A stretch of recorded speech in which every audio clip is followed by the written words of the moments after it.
Alright, so today I'm going to show you guys how to make homemade Play-Doh. I know that I have a lot of teacher friends who have been asking me about my special secret recipe. So this is the recipe. It's really simple. Basically it requires salt, flour, cream of tartar, oil, and that can be vegetable oil, water, and then food coloring. So I went ahead and I went to the store and I just got like the cheap stuff. If you're a mom at home and you want to make this for your child and you want everything to be organic, go ahead, knock yourself out, spend the extra money. So what we're going to do is, I have a saucepan right here, and I would get one that is stainless steel. It just works better with making the texture of the Play-Doh. So I went ahead and I have, and before I start, I wanted to say that I'm doubling this recipe because I want it to be a bigger batch. So this is a smaller batch, maybe like 2 kids can play with the Play-Doh that you make out of this batch, but I'm going to go ahead and double it. That way at least like 6 kids can play with the Play-Doh. And for my classroom, I make 2 batches, and that's enough for like a PlayStation for playing in Play-Doh. So I went ahead and I got a half a cup, a measuring cup, and I'm going to go ahead and put salt in here. And we're going to need 2 of these because I am doubling up the recipe. And I've been making Play-Doh all day, so I'm going to be going low on salt, which is okay. So this is 1.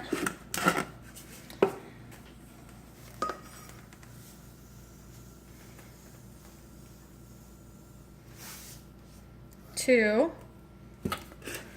And then I'm going to go ahead and do flour in here. And I need 4 of these since I am doubling it up. So 1,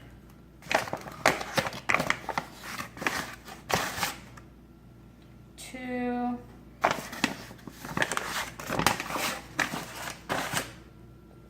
3,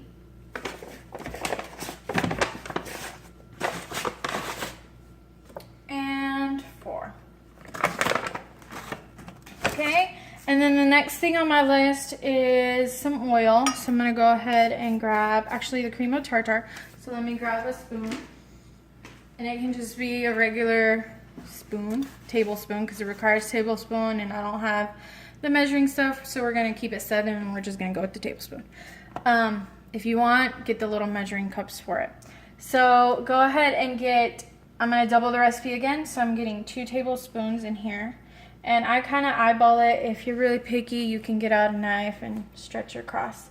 So 1 and 2. Okay. Then I need 2 tablespoons of oil. 1, 2. And then I'm going to leave my spoon there, and I'm going to grab my water. I'm going to use 2 cups of warm water. I like to do the warm water just because it mixes all the ingredients together and it helps everything melt. So I'm going to go ahead and pour this in.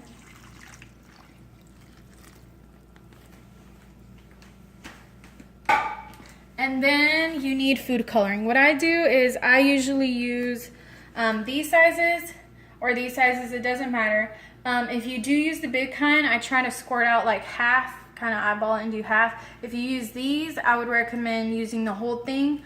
The more food coloring, the brighter the colors are, which the kids love. So I'm just gonna go ahead and use this one. And this one's kind of halfway, which is fine. If it's halfway and that's all you have at home, that's fine too. And I just kind of squeeze it in there. I try to put it towards the water part of the mixture, not on the flour, because it tends to mix better that way, the color. When you get towards the end, I kind of like to dip in the little bottle and squeeze in some excess water in here, and then squeeze it all back out. Okay, so I kind of cut off the video for that just because I was squeezing the bottle and dripping out the rest. So what I do now, before I turn on the heat, I go ahead and I mix all of the ingredients together in this little saucepan, or this big saucepan.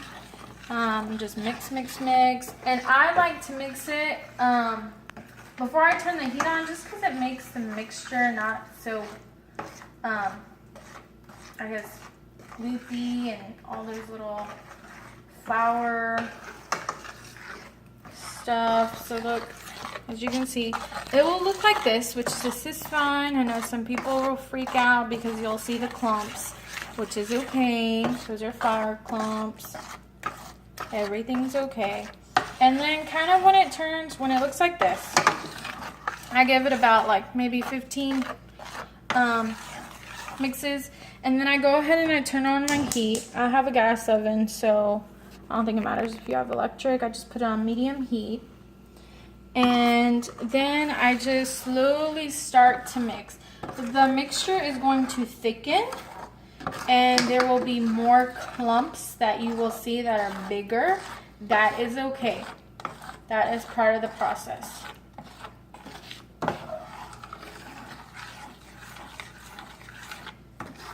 And during this time while I'm mixing, if you want to make another batch, this is when I kind of leave it for a second. And then I go fill up my water cup for the next batch. And again, it's hot, warm water. I also, during this time, I set up my little station for kneading the clay, because you will have to knead your clay. And I just have aluminum foil right here. I'm gonna cut off this part. And I leave it, I stretch it out a good few inches. And then I come back to my mixture. So what I do is I keep stirring it, and you'll see at the bottom, you'll see how it's starting to get thick. That is our goal. And I'm gonna keep stirring it to pick up whatever is on the bottom.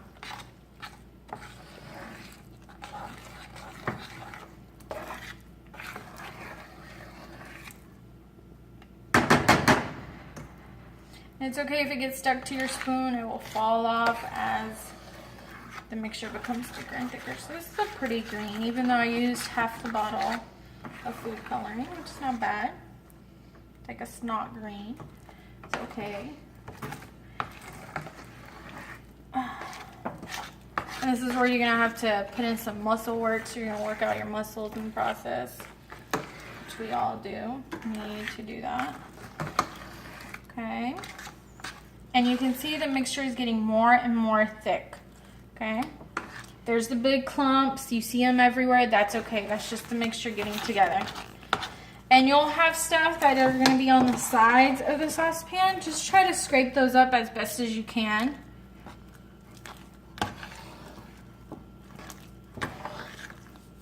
And there goes how it falls off of my spoon. Which is fine. Just mix that in.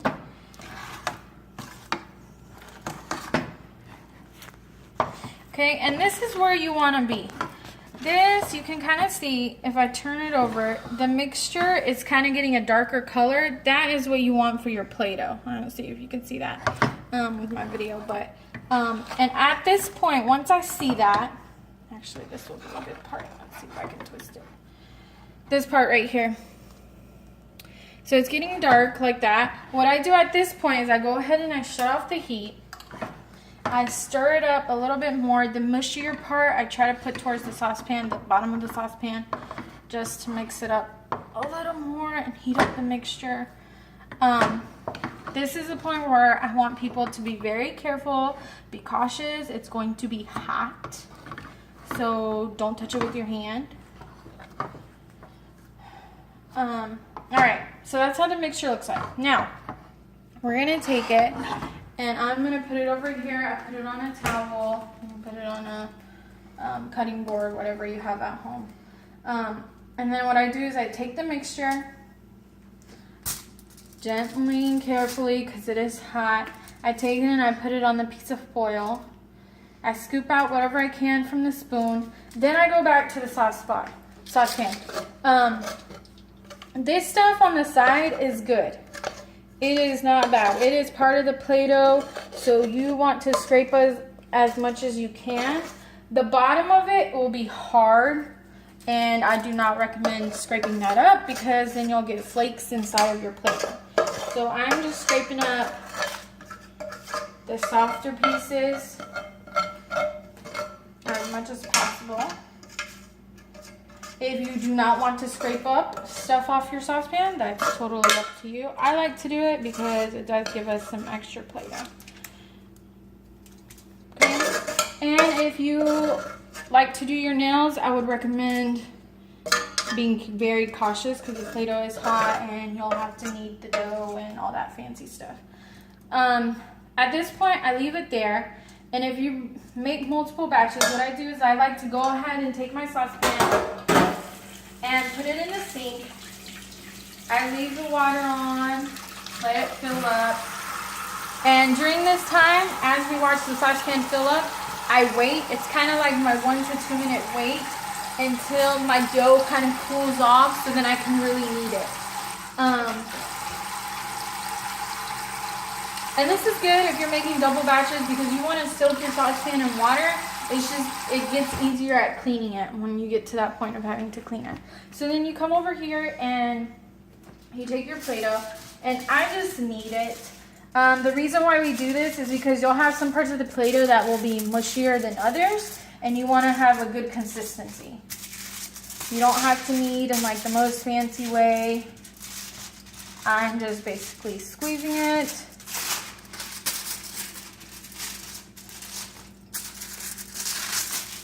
Fold it over a couple of times. I would do this for a good like maybe 2 minutes, a minute, until your dough reaches that consistency. Now when you're doing this, I will warn you, the dough will be warm to hot. So if you cannot stand heat, then I would let it just sit a little longer, but don't let it sit too long because your Play-Doh will dry out. So it's reached a good consistency. I'm pretty happy with it. It's pretty smooth all around.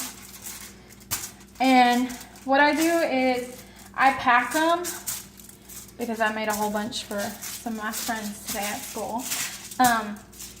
I pack it. If you are at home, it is so much fun to play with warm Play-Doh. So I recommend just letting it cool off an extra 5 more minutes and then letting your kids play with it. If you are going to take it to your classroom and use it over the year and you want to make it over the summer, it's good to keep. It'll last about 3 to 4 months, which is how much it lasts in my classroom. And then I throw it out and make a new batch. You can make different colors. What I do to keep it warm and to keep it consistent is I leave it like this. Then I go wash my saucepan out, which is like 2 minutes, to get it prepped for the next batch. And then I come over here and I close the Play-Doh and the foil. And this just keeps it warm and it doesn't make it dry out. Now, as you can see, I've made a whole bunch. One of these is good for about half of your class. So I usually try to make 2, and then, which is about 18 kids. So I have 18 kids in my class, so I would make 2 of these. And as you can see, I just kind of prepped them. I didn't close the Ziploc yet. I will do that tonight. And you can store it in the Ziploc, or I've done it where I've gotten those big ice cream buckets that you eat out of, wash them out, and then recycle them. You can put your Play-Doh in there. You can put it in a Rubbermaid container, whatever you want, and a closed lid. Anything that's tightly sealed preserves it a lot better. So that's about it. It's really simple, really easy. I hope that you have a lot of fun making your Play-Doh, and I hope that you guys enjoy the rest of your summer if you are teachers. If you have any questions or comments, please leave them below. Thanks for watching.